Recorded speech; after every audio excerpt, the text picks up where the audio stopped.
اگر وہ جہت رکھی تھی تو اے حبیب تمہارے لیے رکھی تھی، اگر یہ جہت تمہیں پسند ہے تو اس لیے رکھوں گا کہ تمہیں پسند ہے۔ میری خدائی ان تمام تر جہتوں سے پاک ہے، ان تمام تر سمتوں سے پاک ہے۔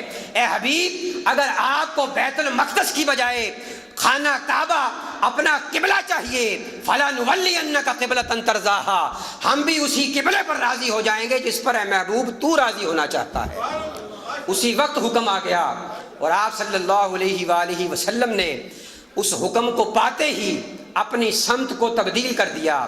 اب صورتحال کو سمجھیے گا کہ یہ کوئی سمت کو تبدیل کرنا کوئی دائیں بائیں نہیں تھا، بلکہ بالکل برعکس تھا۔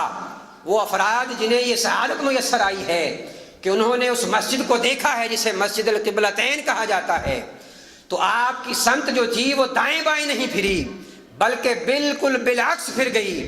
اور اب آپ چشم تصور کے اندر اس ساری کی ساری صورتحال کو لے کر آئیے کہ آپ صلی اللہ علیہ وآلہ وسلم امامت فرما رہے ہیں۔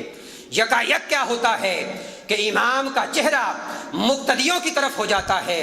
اب مقتدی جو ہیں وہ امام کو دیکھ رہے ہیں، امام مقتدیوں کو دیکھ رہا ہے۔ یہ نماز کی کیفیت ہے۔ اب ایسی نماز تو نہیں چل سکتی تھی۔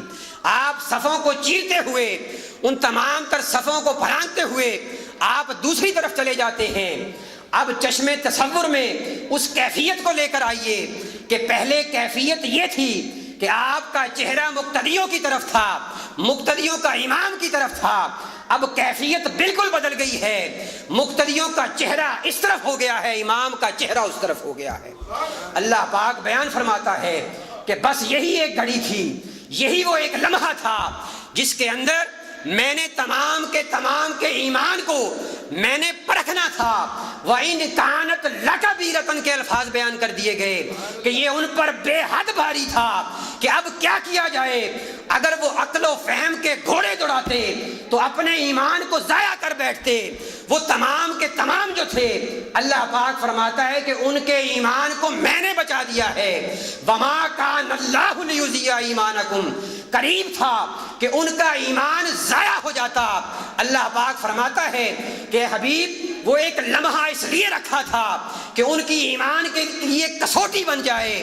وہاں ان کے ایمان کو تقویت اور جلا بھی میں نے بخشی ہے۔ انہیں اس بات کا میں نے درس دے دیا کہ کعبے کی طرف جاؤ گے تو ایمان سے جاتے رہو گے، تم نے اگر ایمان بچانا ہے تو کعبے کی طرف نہیں بلکہ کعبے کی طرف جانا ہے۔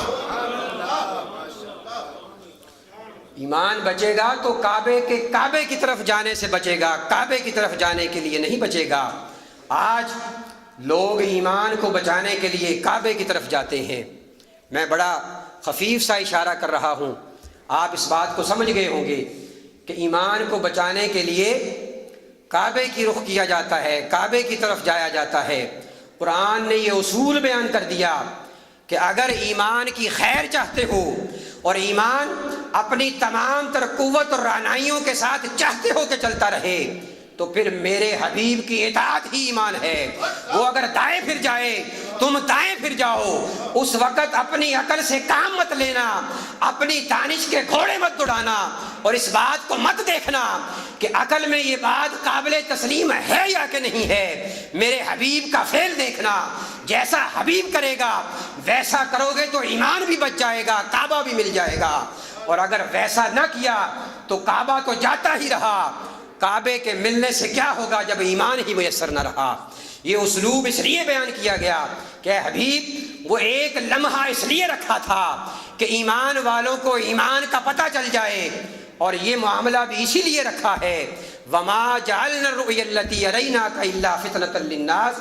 اے حبیب اس معاملے کو بھی اسی لیے رکھا ہے کہ ان تمام کے تمام کو جن کو یہ بات بتلائی گئی ہے اگر وہ عقل اور دانش اور فہم کے معاملے میں پڑ جائیں گے تو پھر اپنے ایمان سے جاتے رہیں گے، اور وہ جو پڑ گئے وہ ایمان سے جاتے رہے، اور جنہوں نے حبیب کا دامن پکڑ لیا ان کا ایمان بھی منظور ہو گیا، اور رضی اللہ عنہم ورضوا عنہ کی بات بھی ان کے لیے کر دی گئی۔ تو یہ دو واقعات، اس طرح کے اور بھی واقعات ہیں، تفصیل کا وقت نہیں ہے، اس طرح کے اور بھی واقعات ہیں، لیکن صرف دو جو ہیں آیت کی مماثلت سے اور ایمان کی کسوٹی بننے کے اعتبار سے میں نے عرض کیے ہیں۔ اب آخری بات عرض کر دوں چونکہ وقت کم ہے، مغرب کا وقت ہونے والا ہے، اور وہ آخری بات کیا ہے کہ حضور صلی اللہ علیہ وآلہ وسلم کو اس آیت کریمہ کے اندر جو شان بیان کرنی ہے اس شان کے 3 حصے ہیں، اور یہ بھی بات پیش نظر رہے کہ قرآن مجید کی یہ آیہ مبارکہ سبحان الذی اسریٰ، اس میں اللہ پاک نے اسلوب کلام کو 3 مرتبہ بدلا ہے۔ یہ بھی قابل توجہ ایک نقطہ عرض کرنا چاہتا ہوں کہ سب سے پہلی جو بات کی سبحان الذی، پاک ہے وہ ذات، یعنی غائب کا معاملہ جو ہے اس کو اللہ پاک نے بیان فرمایا۔ اس کے بعد آگے چلیے، جب غائب کے معاملے سے بات ہو رہی ہے تو ہوتی رہے، اللہ پاک آگے چل کر یہ بات بیان کرتا ہے، مضمون وہی ہے، آیت مبارکہ وہی ہے، لیکن اللہ پاک بیان فرماتا ہے کہ لِنُرِيَهُ مِنْ آیَاتِنَا، وہاں پر وہ سے بات کی ہے، غائب کے صیغے سے بات کی ہے، اور یہاں یہ بات کی جا رہی ہے کہ ہم نے اپنی نشانیاں دکھانی تھی تاکہ دکھائیں ہم اپنی نشانیاں۔ اگر یہاں پر اسلوب کلام ہم سے کیا گیا ہے تو اختتام بھی پھر اسی پر ہو جاتا، لیکن اللہ پاک نے آگے جا کر اسلوب کلام پھر تبدیل کر دیا ہے، انہو هو السمیع البصیر۔ اس کا مطلب کیا ہے؟ یہ 3 مرتبہ جو جملے کے اندر تبدیلی لائی گئی ہے، اس سے مراد یہ بیان کرنا تھا کہ اس آیت مبارکہ میں جہاں 3 مرتبہ اسلوب کلام بدلا گیا ہے، اس 3 کے عدد سے مراد یہ ہے کہ میرے حبیب صلی اللہ علیہ وآلہ وسلم کے ذات کی بھی 3 جہتیں ہیں، ان 3 جہتوں کو بیان کرنا تھا۔ پہلی جہت جو ہے وہ بشریت کی ہے، دوسری جہت نورانیت کی ہے، اور تیسری جہت جو ہے وہ آپ صلی اللہ علیہ وآلہ وسلم کی حقیقت کی ہے، کہ حقیقت کیا ہے اس کو بیان کرنا تھا، بشریت اور نورانیت کو بیان کرنا تھا۔ جب یہ بات بیان کی کہ مسجد حرام سے مسجد اقصیٰ تک لے جایا گیا تو اس کا مطلب یہ تھا کہ میرا حبیب اس بشری تقاضے کے تحت تمام تر بشر، تمام تر انسانیت کے جتنے اعلیٰ ترین بشر تھے ان کا امام بن کر اپنی بشریت کو اس انداز سے واضح کر رہا ہے کہ بشریت کو فضیلتیں عطا کر رہا ہے۔ بشریت فضیلت نہیں ہے بلکہ حضور صلی اللہ علیہ وسلم کی نسبت سے بشریت کو فضیلت مل رہی ہے۔ اللہ پاک نے یہ واضح کر دیا کہ میرے حبیب کی نسبت اگر بشریت سے ہے تو بشریت کو اللہ تعالی نے ایک شان بنا دیا ہے، اگر وہی ذات نورانیت سے منسلک ہوگی تو نورانیت کو شان بنا دیا جائے گا۔ یہ تو وہ معاملے ہیں جو تمہاری فہم میں آ سکتے تھے۔ اصل معاملہ کیا ہے؟ اصل معاملہ یہ ہے کہ نہ میرا حبیب نورانیت کے جلوے کے اندر اپنی اصل حقیقت میں موجود ہے، نہ بشریت کے اس جبے کے اندر اپنی حقیقت میں موجود ہے۔ اس کی حقیقت کیا ہے؟ وہ حقیقت یا میں جانتا ہوں یا میرا حبیب جانتا ہے۔ اور اگر بشریت کا معاملہ تھا تو تمام تر سید البشر جو تھے انبیاء علیہ الصلوۃ والسلام، ان کی امامت کرنے کے بعد جب آپ آگے بڑھے تو بشریت تو وہیں رہ گئی۔ یہ بات واضح کر دی گئی کہ میرے حبیب کو بشریت کا لباس پہنانے والوں اس بات سے مطلع ہو جاؤ کہ میرا حبیب بشر نہیں ہے۔ بشر کا معاملہ تمہارے لیے قابل تسلیم ضرور ہے لیکن صرف اسی میں محصور نہیں کر سکتے ہو۔ اگر بشر مانتے ہو تو بشریت تو یہاں کی یہاں رہ گئی، آپ صلی اللہ علیہ وسلم اس سے آگے چلے گئے ہیں۔ اور نور کا معاملہ بھی بیان کر دیا، وقت چونکہ کم ہے میں اس کو سم اپ کر رہا ہوں۔ نورانیت کا معاملہ بھی بیان کر دیا کہ فرشتے تمام تر نور ہیں، اور وہ سواری جو بھجوائی گئی وہ بھی نور سے مرقع اور مرصع تھی۔ آپ صلی اللہ علیہ وآلہ وسلم اس سواری کے ذریعے سے جب سدرۃ المنتہا پر پہنچتے ہیں، سدرۃ المنتہا پر پہنچنے کے بعد جبرائیل امین سے یہ کہتے ہیں کہ اب آگے چلو، آگے کی منزل کو طے کرنے کے لیے جس طرح پیچھے ساتھ چلتے رہے ہو اب آگے بھی آؤ۔ تو جبرائیل امین ہاتھ جوڑ کر کھڑے ہو جاتے ہیں، اور ان کا ہاتھ جوڑ کر کھڑا ہونا اور اس جملے کو بیان کرنا کہ لو دنوت اکملۃ لا احترقت، کہ محبوب صلی اللہ علیہ وآلہ وسلم اگر ایک چونٹی کے برابر بھی آگے بڑھا تو جل کر بھسم ہو جاؤں گا۔ اب میری اوقات نہیں ہے کہ آپ کی معیت کو حاصل کر سکوں، میں یہیں پر سلام الوداع پیش کرتا ہوں۔ آپ صلی اللہ علیہ وآلہ وسلم کو صرف نورانی پیرائے کے اندر تسلیم کرنے والوں، نورانیت کے اندر رکھ کر دیکھنے والوں کے لیے یہ بات واضح کر دی کہ نور تو وہ سواری بھی تھی جسے حضور صلی اللہ علیہ وآلہ وسلم کے لیے بھیجا گیا تھا۔ جبرائیل وہ تمام تر نورانیوں کا سردار بن کر آیا ہے اور وہ آپ صلی اللہ علیہ وسلم کی معیت کے اندر تھا۔ اگر نورانیت کا معاملہ آپ کی ذات سے خالصتاً منسلک کر دیا جائے تو دیکھ لو نورانیت یہی کھڑی ہے، محمد مصطفیٰ آگے چلے گئے، محمد مصطفیٰ آگے چلے گئے ہیں۔ اگر بشریت کا معاملہ تھا تو وہ مسجد اقصیٰ پر رہ گئی، بشریت وہ کھڑی ہے، اور اگر نورانیت کا معاملہ ہے تو لا احترقت کے الفاظ، وہ نورانی صورت اور وہ نورانی مجسم یہ بات بیان کر رہی ہے کہ اس کے آگے میرا معاملہ نہیں ہے، اور آپ صلی اللہ علیہ وآلہ وسلم آگے چلے جاتے ہیں۔ اور آگے جانے کا مقصد یہ ہے، وہاں پر کسی سواری کی ضرورت نہیں پڑی۔ اس کا مطلب کیا تھا کہ آپ صلی اللہ علیہ وآلہ وسلم اس سے اگلے رستے تمام کے تمام خود جانتے ہیں، ان کو ضرورت نہیں تھی کہ اب جبریل جو ہے وہ رہنمائی کرتا پھرے۔ یہ بات واضح کر دی کہ جبریل کا تمام تر معاملات میں شامل ہونا کہیں تمہاری عقل اس بات کی طرف نہ چلی جائے کہ حبیب صلی اللہ علیہ وآلہ وسلم جبریل کے محتاج تھے۔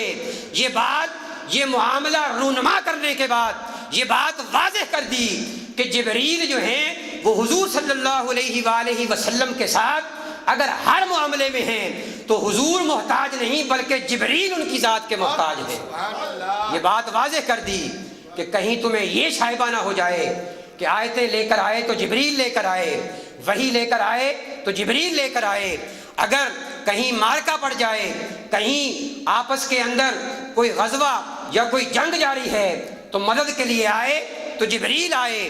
طائف کے میدان میں آپ صلی اللہ علیہ وآلہ وسلم پر اگر پتھراؤ ہو تو تمام کے تمام پہاڑوں کو طائف کی وادی پر الٹا کرنے کے لیے آئے تو جبریل آئے، بلکہ یہ بات واضح کر دی کہ مدد جو ہے وہ جبرائیل سے منسلک نہیں ہے، جبریل کی ذات تو حضور کی محتاج ہے۔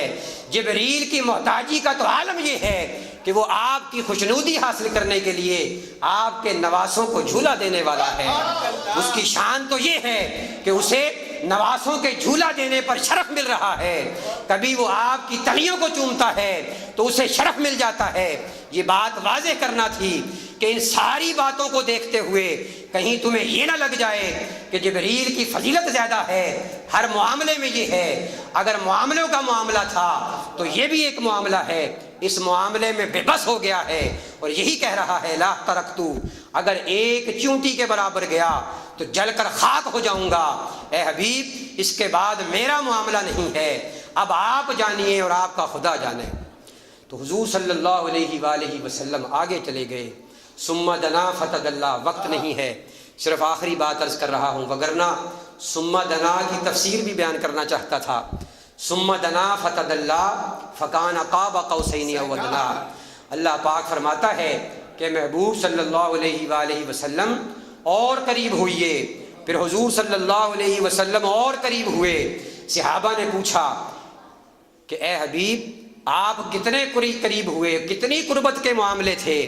آپ صلی اللہ علیہ وآلہ وسلم نے اس کی ساری تفصیلات بیان فرمائیں، اور قرآن نے بھی اس بات کو اس انداز سے بیان کر دیا کہ فکان قاب قوسین او ادنی، وہ قربت کے تمام تر معاملے اس قدر نزدیک اور اس انداز سے ہوئے کہ فکان قاب قوسین، دو قوسین کا فاصلہ بن گیا، اور اس کے بعد یہ بھی بیان فرما دیا کہ او ادنی، وہ قوسین کا معاملہ وہ تمہاری تفہیم کے لیے بیان کیا ہے، وگرنہ اس کی تشبیہ اور اس کی مثال ان دو ذاتوں سے دینا کفر ہے۔ اللہ پاک ہماری فہم کے لیے بیان کرتا ہے فکان قاب قوسین، وہ قوسین جو کہ اس طرح سے کرنے سے مل جاتی ہیں، اللہ پاک فرماتا ہے اتنا فاصلہ رہ گیا، اور یہ بات اگلی بات سے واضح کر دی کہ یہ بات ذہن میں رہے کہ قوسین کا فاصلہ نہیں تھا، بلکہ اس فاصلے کو بھی ختم کر دیا گیا اور لفظ او ادنا کی بات کر دی گئی کہ وہ قوسین کا فاصلہ اس سے بھی کہیں بڑھا دیا گیا۔ اگر کوئی فاصلہ تھا تو وہ صرف اور صرف یہ فاصلہ تھا کہ یہاں ابدیت موجود تھی اور وہاں پر الہیت موجود تھی، جہاں پر محمد مصطفیٰ صلی اللہ علیہ وآلہ وسلم موجود تھے وہاں پر ذات خدا موجود تھی۔ اس بات کا فاصلہ رہا، باقی سارے فاصلوں کو ختم کر دیا گیا۔ فکان قاب قوسین او ادنا کہہ کر تمام تر فاصلوں کو ختم کر دیا گیا اور یہ بات واضح کر دی کہ حبیب اور میرے درمیان کوئی فاصلہ نہیں تھا۔ فاصلہ اگر تم جانتے ہو یا فاصلہ رکھنا چاہتے ہو تو یہ جان لو کہ وہ فاصلہ صرف اور خالق اور مخلوق کا تھا۔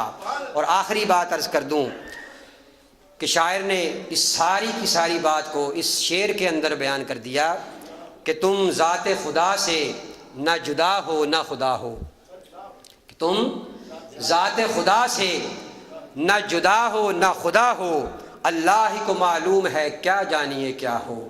یہ اللہ تعالیٰ جانتا ہے کہ محبوب صلی اللہ علیہ وسلم کی حقیقت کیا ہے۔ ان تین جہتوں کو بیان کر دیا۔ نورانیت بھی ایک شان ہے، بشریت بھی ایک شان ہے، لیکن اصل کیا ہے؟ وہ حقیقت مصطفیٰ صلی اللہ علیہ وآلہ وسلم ہے، جس کا عقدہ قاب قوسین او ادنا نے حل کر دیا۔ وآخر دعوانا الحمدللہ۔ ماشاء اللہ۔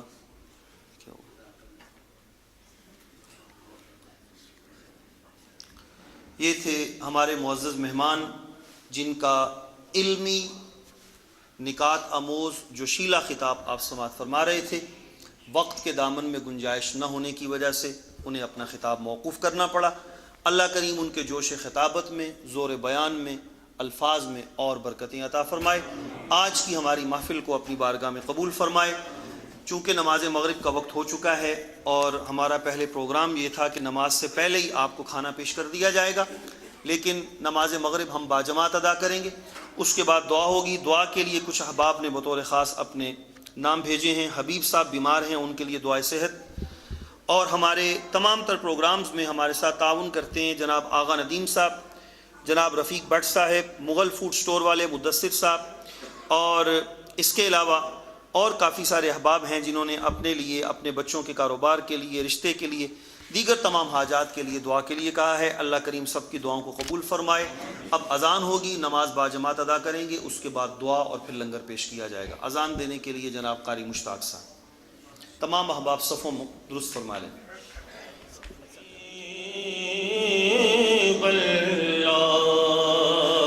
اور یا نبی دیکھا یہ رتبہ آپ کے نالین کا، عرش نے چوما ہے تلوا آپ کے نالین کا، صلی اللہ علیہ یا رسول اللہ وسلم علیکہ یا حبیب اللہ۔ جس پہ قربان ہوئے شمس و قمر کے جلوے، جس پہ قربان ہوئے شمس و قمر